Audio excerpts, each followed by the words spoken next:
I would like to introduce you to George Kennedy. He is the owner of TerraScape.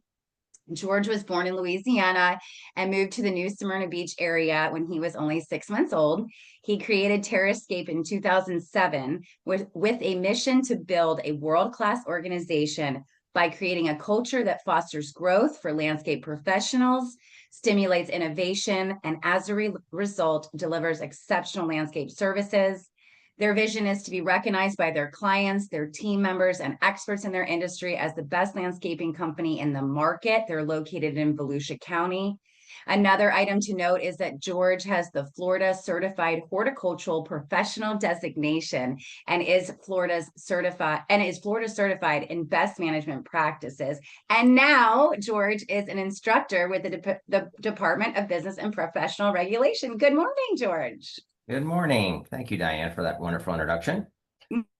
Before I start, I did notice there were a couple of questions. I know the title says Protecting Your Condo Association from Hurricanes and Heavy Rains.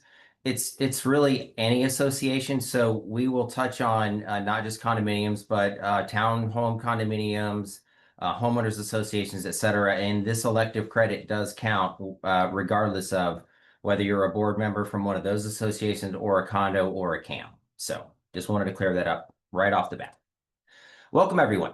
This is a continuing education course, 1 hour, for the Florida Community Association managers. Today, we will learn how storm-ready landscaping protects your community during hurricanes and heavy rains. One quick housekeeping item. In order to receive the CE credit, attendees need to be present now and at the end of the course. At the end of the course, there will be a 10-question exam that you will be presented with and that we will also go through together. Now let's talk about the objectives for today's meeting. Can we have slide number 2, please? Thank you. By the end of this course, CAMs will be able to identify landscaping strategies that increase storm resilience, select appropriate vegetation and hardscape solutions for storm mitigation, understand basic Florida code requirements and insurance implications related to landscaping, apply best practices to enhance community safety and reduce liability. Okay, let's move right into it. Introduction to storm-ready landscaping. Why does landscaping matter in Florida? Florida is one of the top states for hurricane strikes, and landscaping is your first line of defense. Next slide, please. Let me walk you through a few statistics. Mangroves have been shown to provide $855 billion in flood protection services worldwide, according to a study from the Center for Coastal Climate Resilience at the University of California, Santa Cruz. This is a survey that was just completed in December of 2024. Large storm surges can be reduced by over 50% as they flow through mangrove forests. This protects inland areas from severe flooding, allowing the water to drain away more gradually. Next slide, please. So let's talk about some common vulnerabilities. The first is trees. Shallow-rooted trees, improperly placed trees, poorly trimmed or untrimmed trees. Survival for trees was 73% compared to 47% for unpruned trees, showing that overall, pruned trees are less likely to fail in hurricanes, proving that regular maintenance to trees is successful. A 10-year study from the University of Florida provides us with some insights. The higher the wind speed of the hurricane, the more likely trees will fail. And I know that may seem like common sense. The reason, however, isn't always just because of the wind. Conditions accompanying the hurricane, such as precipitation and the time that it takes to move through an area, also impact it. Think back to a couple of years ago, how Hurricane Irma sat over the state of Florida for a couple of days and flooded communities that had never seen such floods before. Also, tree species, age, health, and structure have an impact. So do site characteristics such as soil conditions like soil depth, water table, soil compaction, and soil composition. We also know that trees in groups survive winds better than trees growing individually. It is important to note, however, that tree size and placement does matter. Understanding how tall the tree will be at maturity is important prior to planting it. If a tree will be 20 feet tall, you need to plant it at least 20 feet from the nearest power line, home, or other tree. Next slide, please. And one more. As a group, the palm species survive hurricanes better than broadleaf and conifer trees. Washingtonia and queen palms, however, are the most susceptible palms in Florida. This slide shows a queen palm leaning on a carport and part of a roof. So important to note that palms are also susceptible in some ways. We also know that trees with more rooting space survive better, and that damaged root systems make trees vulnerable in the wind. So if you have recently had construction done on your property, particularly construction that involved digging, your trees should be evaluated. Next item, next slide, please. The next item is poor drainage. Make sure gutters and storm drains are clear. Make sure that catch basins are flowing. Both are simple, low-cost ways to avoid serious damage during a storm. Next item, please. And one more. The final vulnerability is erosion. Dunes and seawalls are particularly vulnerable to erosion. While there is little that you can do in the presence of hurricanes, it is important to have a post-hurricane action plan in place. Erosion of soil and concrete. Heavy rainfall can also cause erosion, especially when it comes in contact with soil and concrete. This erosion can lead to uneven surfaces, sunken foundations, and other structural damage.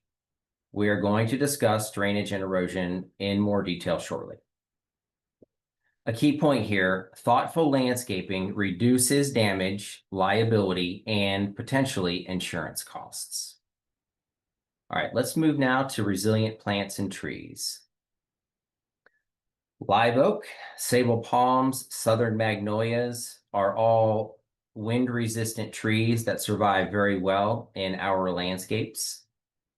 Also, native plants like muhly grass and coontie are great for stormwater absorption. Research conducted by the University of Florida scientists showed that sand live oaks are the most resistant tree to wind damage. Other good choices include the southern magnolia, the gumbo limbo, the crepe myrtle, the bald cypress, sea grape, and pindo palm. These trees are less likely to lose limbs or blow over during hurricanes. Here's a list of other resilient trees. There is also a list of trees to avoid. Here are some of the trees with least wind resistance: Bradford pear, sand pine, Chinese elm, water oak, laurel oak, and Norfolk Island pine.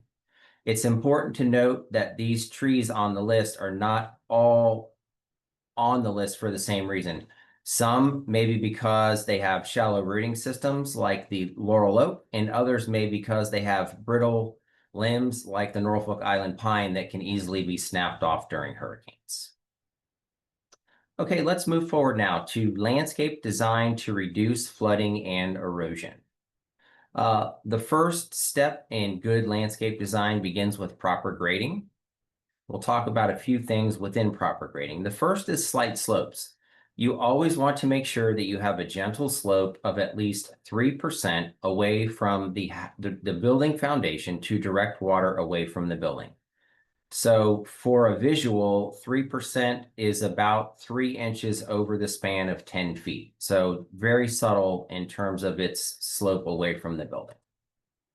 The next item under grading is directional flow. You want to make sure that any slopes direct water toward plant beds, swales, or other drainage features. And then finally, you always want to avoid upslope, and that is when the ground slopes upwards as you move away from the foundation. So if that happens, water can pool in areas, which is not something that you want to see. Okay, let's talk about some stormwater solutions. Next slide, please.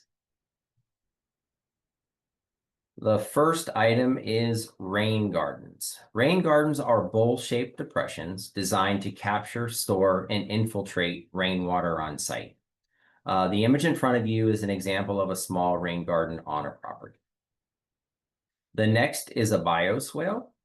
Bioswales are engineered vegetated swales or swallow depressions designed to collect, treat, and infiltrate stormwater runoff. The image before you is a very impressive bioswale. The next is vegetative buffers.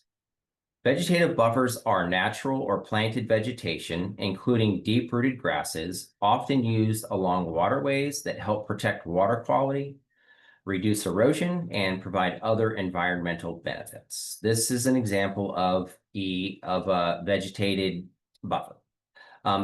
Just a quick side note, there is an alternative to a vegetative buffer that can be used in some instances, and that's called armoring.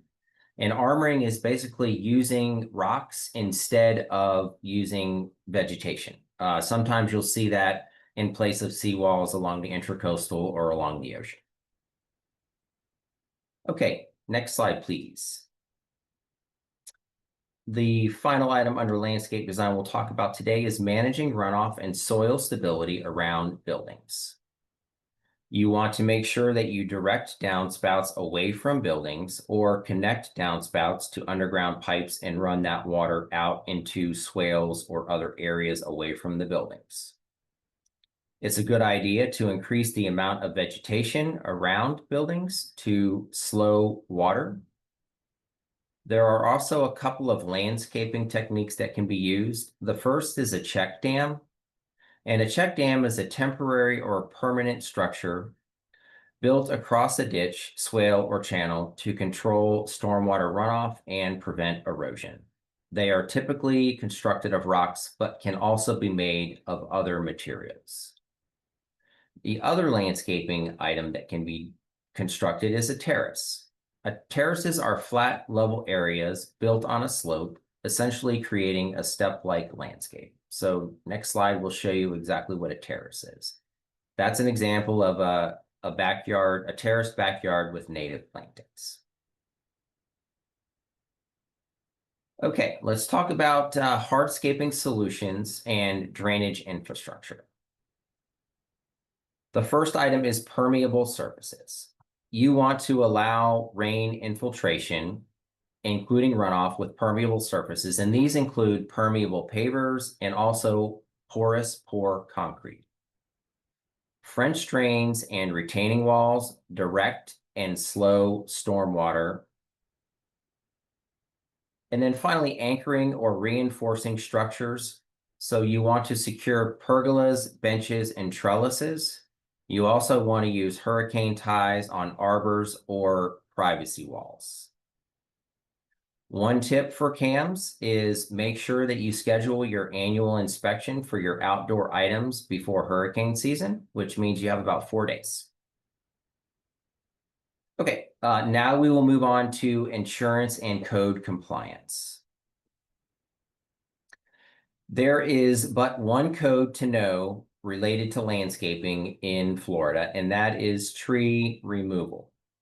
Tree removal permit laws vary by city and county, but almost always will require you to plant a new tree in place of a tree that has been removed, or the equivalent number of caliper inches that were removed must be replaced in total with new trees. So if you take a 6-inch tree off of your property because you want to put a shed in, as an example, then you would likely need to replace it with 3 2-inch trees as a replacement. So that's an example of a tree removal law in Florida.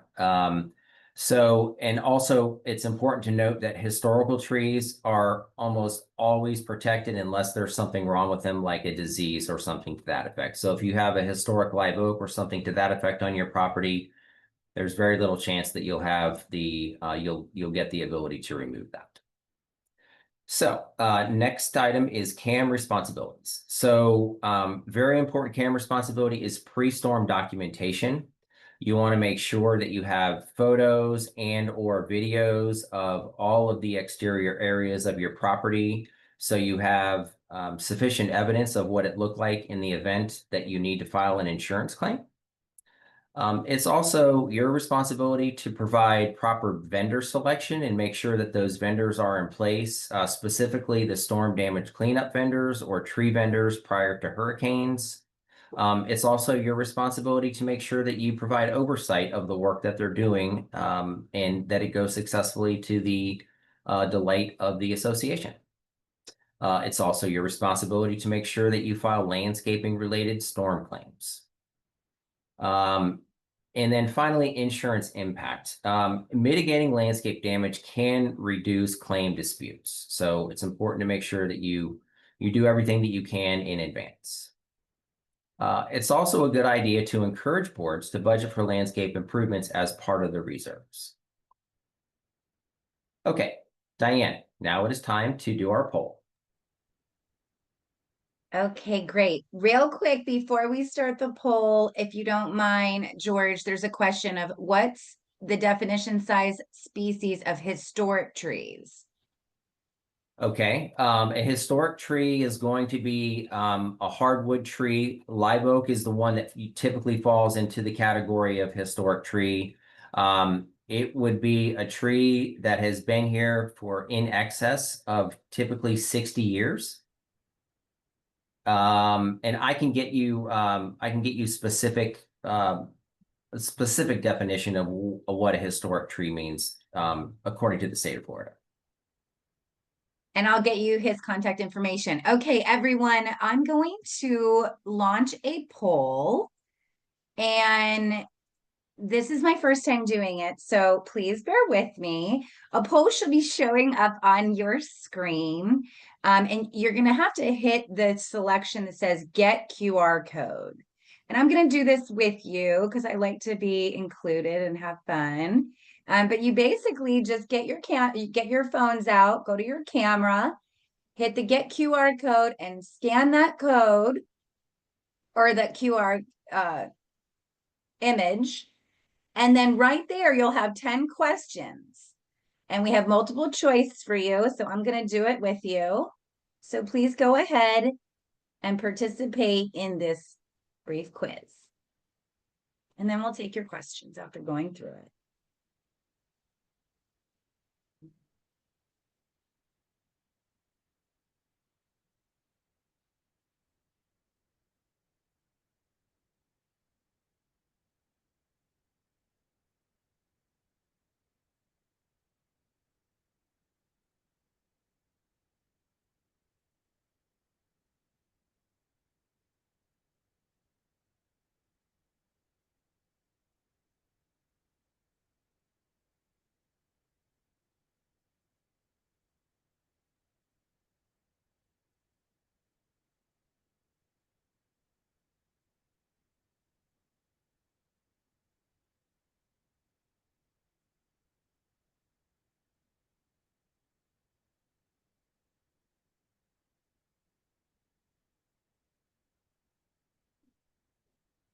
Okay.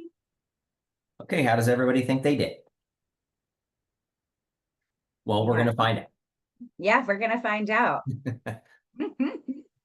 Okay, can we have the next slide, please? Oh, wait, Diane's got our results here. Great. Okay.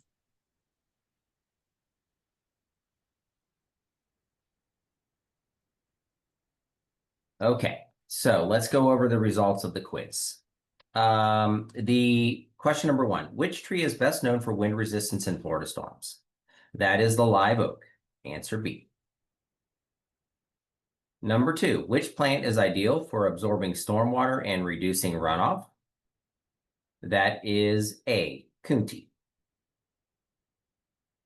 Next slide, please. Number 3, what is the primary function of a rain garden in storm-ready landscaping? That answer is C, stormwater collection and filtration. Number 4, which of the following is a hardscape feature that helps with drainage? And that answer is C, permeable pavers. Next slide, please. Number 5, why are shallow-rooted trees a poor choice in hurricane zones? That answer is C, they are easily uprooted by high winds. And number 6, Florida landscaping codes often regulate which of the following? That answer is B, tree removal and replacement. And then number 7, what can a CAM do to ensure proper drainage during a storm? That answer is C, ensure proper grading and inspect drainage systems. And number 8, which of these is a stormwater absorbing landscaping technique? That answer is C. Number 9 is, what is one benefit of native Florida plants in storm readiness? That is C. They are adapted to local climate and storm conditions.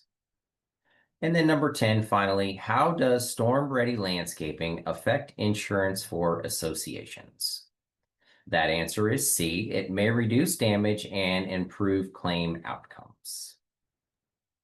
Okay, next slide, please. Let's just do a quick recap of our takeaways.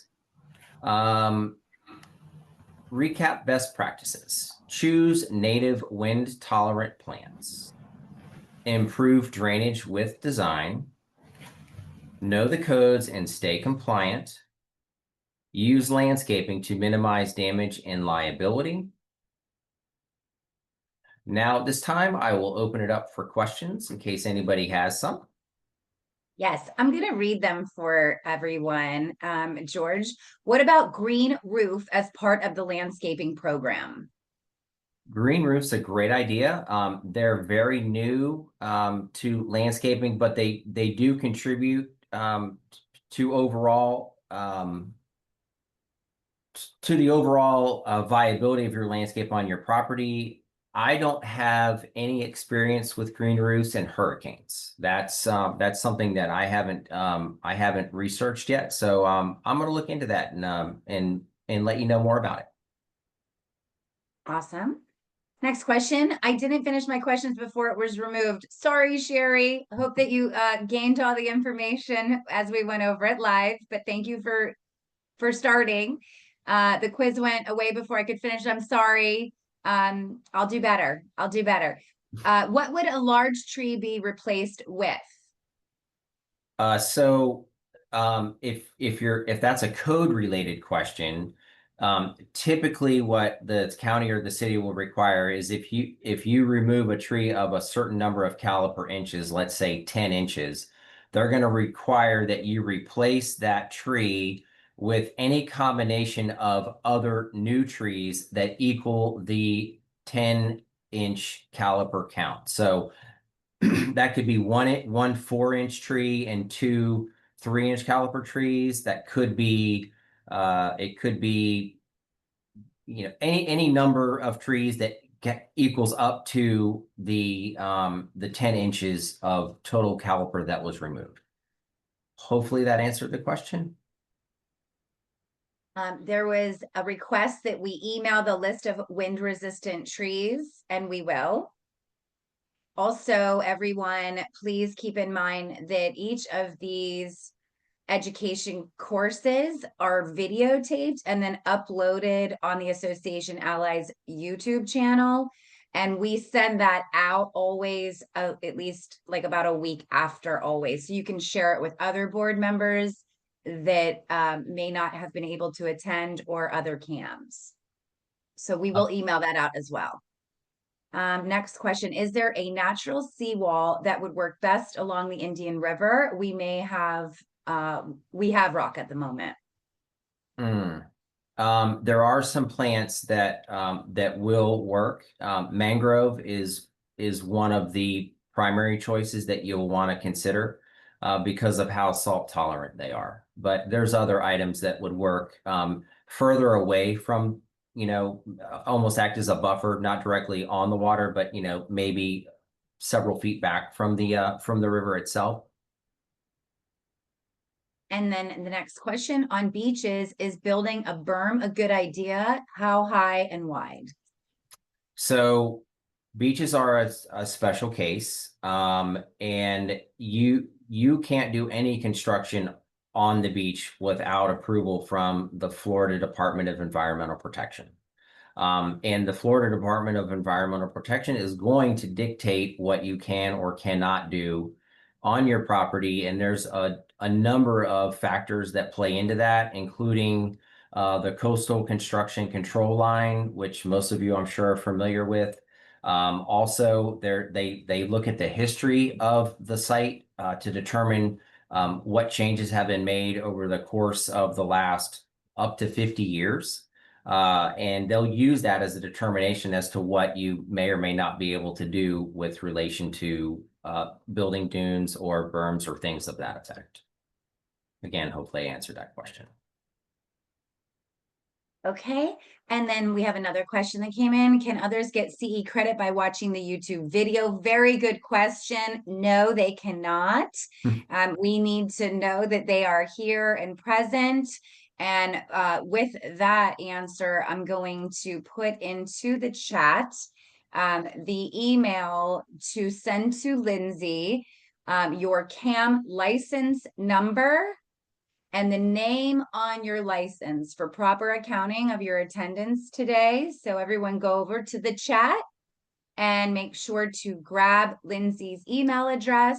And then, if your name is Richard and on your license it's Richard, but you go by Rick, don't write Rick, write the name that's on your license number for us, please. Sometimes the DBPR will kick that back if we don't have those correct. Any other questions? We finished early. We're gonna put the contact information in the chat as well.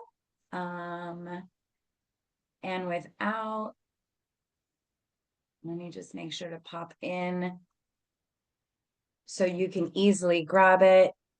George's information into the chat as well, and their website to gain more information.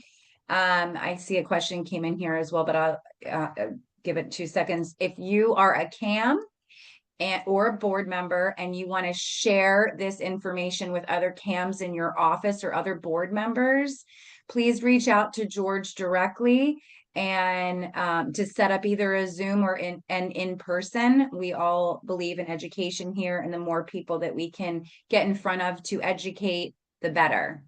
And then let's see, we have 2 more questions. For a property that is lower than the property around it, so it floods, would you think that the multi-level garden around the property would be a good idea, or bamboo? So I think terracing would be a viable solution. I'd have to look at it to be specific, but I don't know how well bamboo would do. Most bamboo doesn't like what we would refer to as wet feet, like being wet all the time. And I don't think it would flourish in that environment. So I would really have to look at it to make a more informed decision. And then bamboo took over that property, so it had to be removed. Yolanda said, great session. Thank you, Yolanda.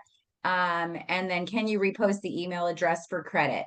Yep, I can repost that, but also just so everybody knows, if you hit your chat button and you scroll up to the top, you'll be able to find it, because I'll be putting different items in the chat throughout the day.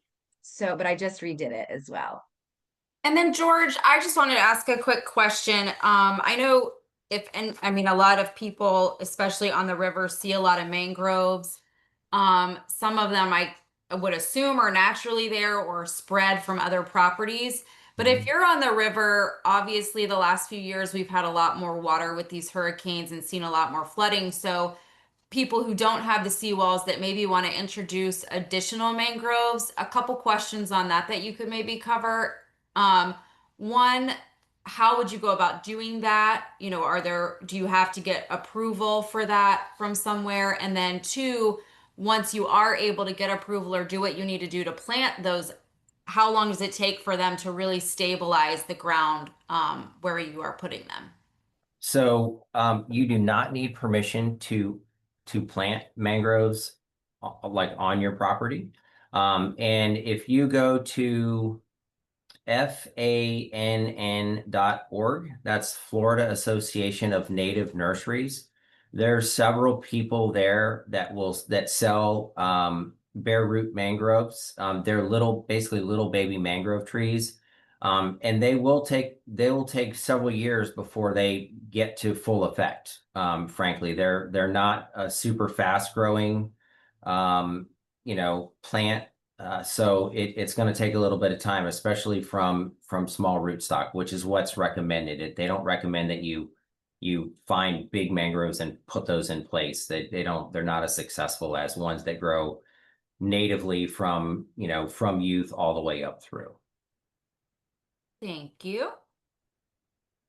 And then we had another question come in. And then how does an HOA board member get credit for this online session? Very good question.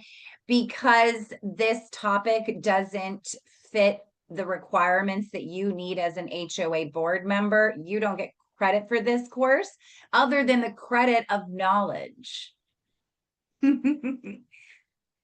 we will have board. Yeah, to add to that, sorry, the new board member requirements, they're changing. We just got some new updates last week on how to submit courses for approval. So that's something that we're working through. So it is, we are trying to make our courses that we provide as we move forward approved for board members as well, but it is a new process through the DBPR. It's not you're not able to submit the courses like you normally would for a CAM or a real estate agent or a contractor through their website. You have to do it through an email. And then it's a different board that seems to be reviewing it. So it's a new process. It's something that everyone's trying to adapt to.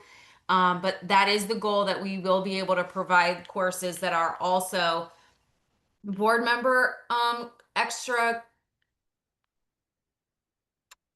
certificate classes, I guess. So basically that, again, it's something new. So it's the DBPR is releasing new guidelines on that on a monthly basis, it seems. And then we got another thank you from Jennifer for the presentation. George, any final thoughts? I don't have any. Thank you all for being here. I appreciate your time this morning, and I hope that you learned something.